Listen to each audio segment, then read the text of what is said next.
লালবাগ এলাকার ২৪ নম্বর ওয়ার্ডের এই শ্মশানঘাট এলাকাটি অত্যন্ত প্রসিদ্ধ একটি স্থান এবং এই জায়গাতে আমাদের মাননীয় প্রধানমন্ত্রী গতকালকের একটি জাতীয় দৈনিকে এই যে ঠিক মাঠের ঠিক ডান পাশে একটি ছোট্ট একটি পার্কের মতো একটি জায়গা আছে এবং সেখানে ছোট্ট শিশুরা খুব জরাজীর্ণ একটি মাঠের মতো একটি জায়গাতে তারা খেলাধুলা করছিল। মাঠের অবস্থাটি আসলে আমরা নিজেরাই এখন এসে সরজমিনে দেখলাম এবং সেই ছবিটি যখন পত্রিকায় আমাদের মাননীয় প্রধানমন্ত্রী দেখেছেন, দেখা মাত্রই তিনি একটি ছবি তুলে আমার কাছে পাঠিয়েছেন এবং আমাদের যে সংসদ সদস্য রয়েছে তাকে বিষয়টা অবগত করেছেন এবং তাৎক্ষণিকভাবে আমাদেরকে যেহেতু একটু আমরা রাতের বেলা জেনেছি, যার কারণে আমরা আজকে সকালবেলা এখানে এসেছি এবং আমাদের মাননীয় প্রধানমন্ত্রী খেলার মাঠ বা বাচ্চাদের বা আমাদের ঢাকা মহানগরী সহ সারা বাংলাদেশের মাঠগুলোকে সংরক্ষণ করার জন্য ইতিমধ্যে আমাদেরকে নির্দেশনা দিয়েছেন। একটি প্রধানমন্ত্রী কার্যালয় থেকে একটি কমিটিও করে দেওয়া হয়েছে এবং সেখানে আমাদের আরও স্থানীয় সরকার প্রতিমন্ত্রী, আমাদের গৃহায়ণ প্রতিমন্ত্রী সহ আমাদের সচিব পর্যায়ের একটি উচ্চতর একটি কমিটি করা হয়েছে এবং আমরা এরকম ছোট ছোট জায়গাগুলো থেকে শুরু করে আমরা ঢাকা মহানগরীতে এবং সারা বাংলাদেশের বিভিন্ন গ্রামীণ জনপদে আমরা বিশেষ করে ঢাকা মহানগরীতে 2টি বা 3টি ওয়ার্ডের মাঝখানে একটি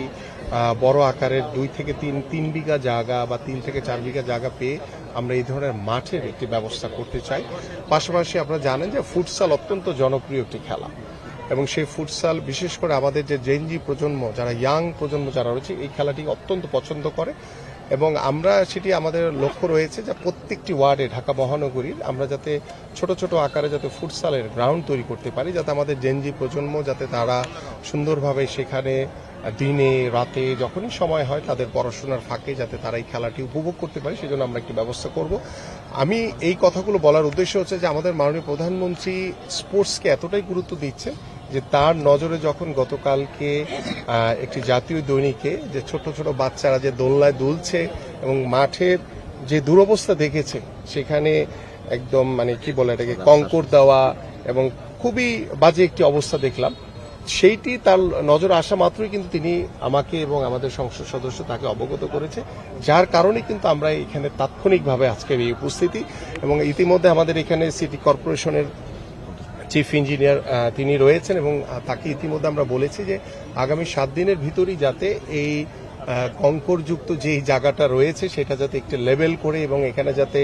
আমরা যদি অ্যাস্ট্রোটার্ফ এখানে যদি বসিয়ে দিতে পারি, সেখানে তাহলে আমাদের দেখা যাবে যে এই জায়গাটার যে এলাকার যারা ছোট ছোট বাচ্চারা রয়েছে এবং এখানে কিছু খেলাধুলার কিছু ইনস্ট্রুমেন্ট রয়েছে যেগুলো ছোট বাচ্চারা খেলাধুলা করে, সেই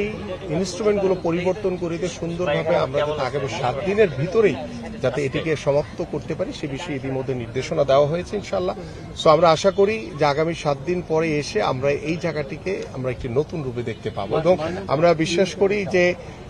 শুধু আমার এই লালবাগ এলাকা না, ঢাকা শহরের এই ধরনের যেখানে যেখানে আমাদের বাচ্চাদের যে খেলার জায়গাগুলো রয়েছে, যেগুলো আমরা জানি যে অনেক জায়গায় দখল হয়ে আছে, সেগুলো ইতিমধ্যে দখলমুক্ত করার জন্য আমরা আমাদের কার্যক্রম শুরু করেছি এবং যেখানে দেখা যায় যে মাঠগুলো খুব জরাজীর্ণ অবস্থায় রয়েছে, সেগুলোকে কিভাবে আমরা একটি লেভেল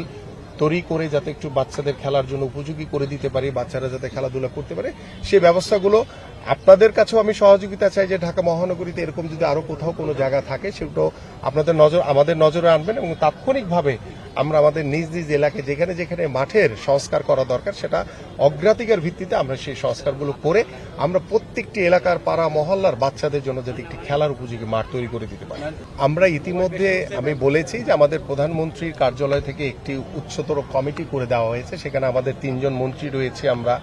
আমাদের সচিব পর্যায়ে প্রায় 10 থেকে 12 জন সচিব রয়েছেন। আমরা ঢাকা মহানগরীতে ইতিমধ্যে আমরা আমাদের সচিব লেভেলের যারা রয়েছেন তাদের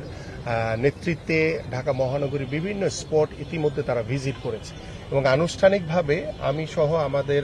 মাননীয় মন্ত্রী যারা রয়েছে তারা সহ সচিববৃন্দ সহ আমরা আগামীতে কয়েকদিনের ভিতরেই আমরা আশা করছি যে 10 তারিখের পরপরই একটি সময়ে আমরা ঢাকা মহানগরীর উত্তর এবং দক্ষিণে যেখানে যেখানে মাঠ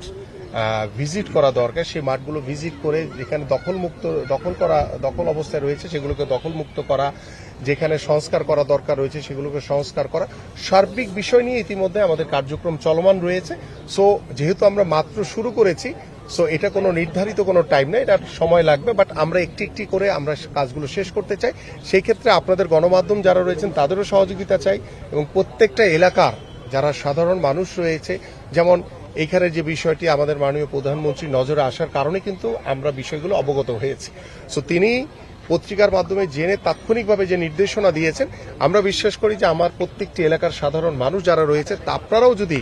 আমার কাছে অবগত করেন, বা আপনাদের স্থানীয় সংসদ সদস্য যারা রয়েছে তাদের কাছে অবগত করেন, বা আমার কাছে যে কোনো মাধ্যমে যদি পৌঁছান, আমি তাৎক্ষণিকভাবে আমাদের স্থানীয় যিনি সংসদ সদস্য এবং আমাদের যে 2 সিটি কর্পোরেশন রয়েছে তাদের সহযোগিতা নিয়ে ঢাকা মহানগরীর মাঠগুলোকে সংস্কার করার জন্য, মাঠগুলোকে উন্মুক্ত করে দেওয়ার জন্য আমরা বদ্ধপরিকর এবং সর্বোচ্চভাবে আমরা অগ্রাধিকার দিয়ে এই কাজগুলো সম্পন্ন করতে চাই। আরেকটি বিষয় আমি একটু উল্লেখ করি যে কিছু কিছু জায়গায় আমি দেখেছি যে অনেকেই বোধহয় স্থানীয়ভাবে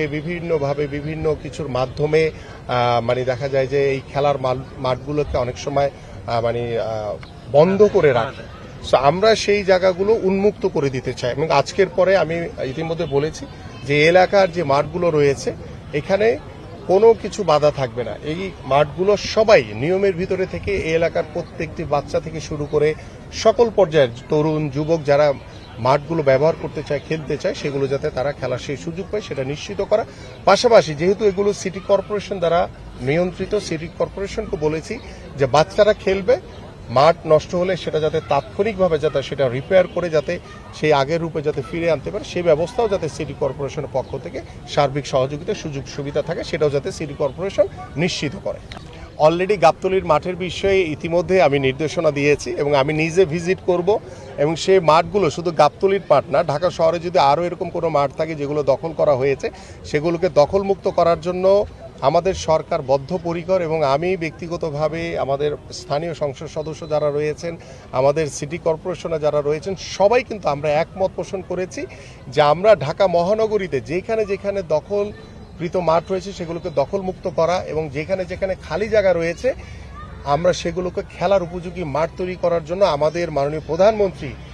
তিনি ইতিমধ্যে আমাদেরকে নির্দেশনা দিয়েছেন। তার নির্দেশনা অনুযায়ী কিন্তু আমরা প্রত্যেকটি কার্যক্রম চলমান রেখেছি। যেখানে কোনো ভাড়া দেওয়া না,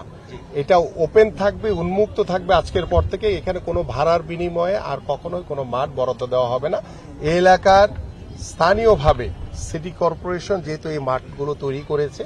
তাদের নেতৃত্বে, এবং এই এলাকার স্থানীয়ভাবে যারা বাচ্চারা থেকে শুরু করে বয়োজ্যেষ্ঠ সবাই যাতে এই মাঠটি খেলার উপযোগী হিসেবে ব্যবহার করতে পারে সে বিষয়ে ইতিমধ্যে নির্দেশনা দেওয়া হয়েছে, এবং আমাদের স্থানীয় সংসদ সদস্য তিনিও আছেন, তিনিও সার্বিকভাবে এই বিষয়গুলো মনিটর করবেন, এবং এই ধরনের মাঠ আমরা ঢাকা মহানগরীতে বিভিন্ন ওয়ার্ডে আমরা করতে চাই। সো আমাদেরকে একটু সময় দেন, ইনশাআল্লাহ আমরা পর্যায়ক্রমে চেষ্টা করছি যে এই মাঠগুলো করার মাধ্যমে যাতে আমরা স্থানীয়ভাবে সকল খেলোয়াড়দেরকে যাতে আমরা উৎসাহিত করতে পারি। স্থানীয় সংসদ সদস্য রয়েছেন, আজকের পর থেকে এখানে মানে এই মাঠগুলো ওপেন থাকবে, সবার জন্য খেলবে, এবং এটার বিনিময়ে সেটার জন্য আমরা ব্যবস্থা নিব। এখানে সিটি কর্পোরেশন রয়েছে, স্থানীয় সংসদ সদস্য রয়েছে, এটা এখানে সবাইকেই জবাবদিহিতার আওতায় আনতে হবে। জবাবদিহিতার আওতায় এনে আমরা নিশ্চিত করতে চাই। এখন অগোচরে আপনিও সারাক্ষণ এটা খেয়াল রাখতে পারবেন না, আমিও পারবো না। অগোচরে যদি কেউ কিছু করে, যদি আমাদের চোখে দৃশ্যমান হয়, সেটার বিরুদ্ধে অবশ্যই আমরা আইনগত ব্যবস্থা নিব। দ্রুত সময়ের ভিতরে শুটিং ফেডারেশন নিয়ে আমরা কাজ শুরু করছি, সো দ্যাট একটু ধৈর্য ধরেন। আমরা শুটিং ফেডারেশন না, আপনারা জানেন যে সারা বাংলাদেশে আমরা ইতিমধ্যে জেলা ক্রীড়া সংস্থা, উপজেলা ক্রীড়া সংস্থা এবং আমাদের বিভাগীয় ক্রীড়া সংস্থাগুলো ভেঙে দিয়ে আমরা অ্যাডহক কমিটি তৈরি করার মাধ্যমে আমরা 3 মাসের ভিতরে আমরা নির্বাচন নিশ্চিত করব। ইনশাআল্লাহ নির্বাচিত কমিটি পরবর্তীতে প্রত্যেকটি জেলায়, বিভাগে, উপজেলায় খেলা চালাবে। পাশাপাশি আমাদের যে 51টি ফেডারেশন রয়েছে সেখানেও অ্যাডহক কমিটি রয়েছে, বাট অ্যাডহক কমিটির মেয়াদ উত্তীর্ণ হয়ে গেছে অনেক আগে। বাট আমরা একদম নিচু লেভেল থেকে, মানে আমরা একদম তৃণমূল থেকে শুরু করে আমরা উপরের দিকে আমাদের যে ঢাকার যে ফেডারেশনগুলো রয়েছে সেই কমিটিগুলোকে আমরা পুনর্গঠন করব। সেগুলো পুনর্গঠন করে আমরা নির্বাচনের মাধ্যমে আমরা একটি নির্বাচিত কমিটি প্রতিষ্ঠিত করব। সেই ক্ষেত্রে শুটিং ফেডারেশন থেকে শুরু করে অনেক ফেডারেশন বিষয়ে আমার কাছে কিছু অভিযোগ রয়েছে, সেগুলো আমরা পর্যালোচনা করছি, সেটা পরবর্তীতে আপনারা জানতে পারবেন। For more updates, subscribe to our YouTube channel and click on the bell icon. Follow us on Facebook and Instagram. Download T-Sports app to enjoy exciting games and highlights. Visit tsports.com.